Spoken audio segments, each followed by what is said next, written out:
സത്യം പറഞ്ഞു കഴിഞ്ഞാൽ ഭയങ്കര വിഷമം തോന്നുന്നൊരു കാര്യമാണ്.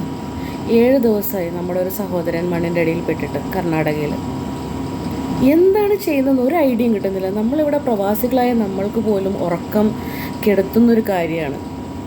ഭയങ്കരമായിട്ട് സങ്കടം തോന്നുന്നൊരു കാര്യം, വിഷമം കാണുമ്പോൾ, അല്ലെങ്കിൽ ആ വീഡിയോസ് കാണുമ്പോൾ, അവരുടെ ന്യൂസ് കാണുമ്പോൾ, കുട്ടീനെ കാണുമ്പോൾ ഭയങ്കര സങ്കടം മനസ്സിലോട്ട് വരുന്നൊരു കാര്യമാണ്. ഒന്ന് ആലോചിച്ചിട്ടുണ്ടോ? നമ്മളെ വീട്ടിലൊരാളാണെങ്കിൽ എന്തായിരിക്കും അവസ്ഥ? നമ്മുടെ മെൻ്റലി നമ്മൾ എന്തായിരിക്കും അവസ്ഥ? അറ്റ്ലീസ്റ്റ് അത് ചിന്തിച്ചാൽ മതി. ചില സമയത്ത് ചില കാര്യങ്ങൾ അവിടെ നിന്നുള്ള റിപ്പോർട്ടേഴ്സ് റിപ്പോർട്ട് ചെയ്യുന്നത് കാണുമ്പോൾ ശരിക്കും പറഞ്ഞാൽ നമുക്ക് തന്നെ അങ്ങോട്ട് പോയി ചെയ്യാം എന്നുള്ളൊരു തോന്നലാണ് തോന്നുന്നത്. അയ്യോ, ഞങ്ങൾക്ക് പോകാൻ പറ്റിയിട്ടുണ്ടെങ്കിൽ ചെയ്യാലോ, എങ്ങനെയെങ്കിലും ഒന്ന് രക്ഷിക്കണമല്ലോ എന്നുള്ളൊരു തോന്നലാണ് നമുക്ക് തോന്നുന്നത്, അല്ലേ?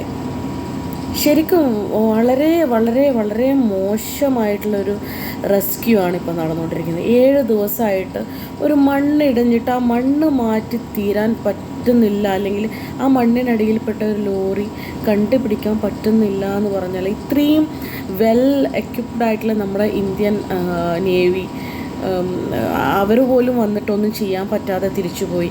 എവിടെയാണ് നമ്മുടെ സംസ്ഥാന സർക്കാർ?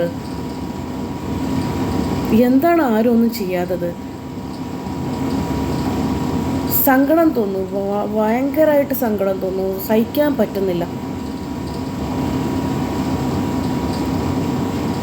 Karnataka government so sad. ഇത്രയും ഒരു മനുഷ്യപ്പറ്റില്ലാതെ ഒരു സ്റ്റേറ്റാണെന്ന് നിങ്ങൾ തെളിയിച്ചു തന്നു. നേരെ മറിച്ച് ഇത് കേരളത്തിലാണ് സംഭവിച്ചിട്ടുണ്ടെങ്കിൽ നിങ്ങൾക്ക് തോന്നുന്നുണ്ടോ? രാത്രി പോലും റെസ്ക്യൂ നിർത്തത്തില്ല, ഉറപ്പാണ്. 24 hours കണ്ടിന്യൂസ്ലി, എനിക്ക് തോന്നുന്നു കണ്ടിന്യൂസ്ലി നമ്മുടെ ആൾക്കാർ, നമ്മളെ മലയാളികൾ അതിനുവേണ്ടി ശ്രമിച്ചിരിക്കും നിർത്താതെ. പക്ഷെ ഒരു മനുഷ്യൻ്റെ ഒരു വില പോലും കൽപ്പിക്കാതെ കർണാടക സർക്കാർ, ഷെയിം അബൌട്ട് യു. കഷ്ടം. എന്തായാലും